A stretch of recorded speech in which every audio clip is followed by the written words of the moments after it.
Thank you for joining me for this demo video about Copy Page Tree by Artemis software.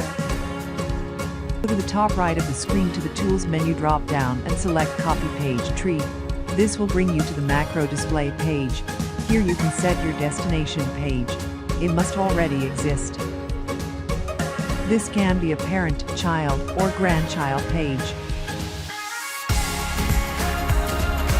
If you click the Expand button, it will show you how the names of the pages will display.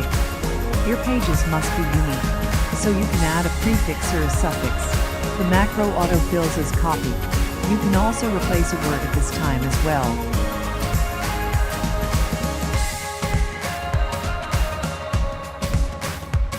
Once you are happy with your settings, click Copy and the process will begin.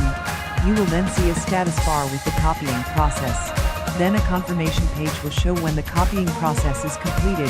You can then go to the new page tree. In addition, there is a delete page tree feature.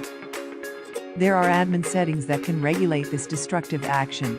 When you are on the parent page of the page tree that you wish to delete, go to the top right of the screen to the Tools menu drop-down and select Delete Page Tree.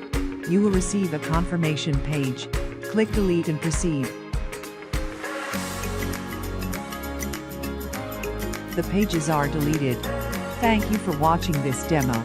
If you have any questions, please contact us on our portal. We're happy to help.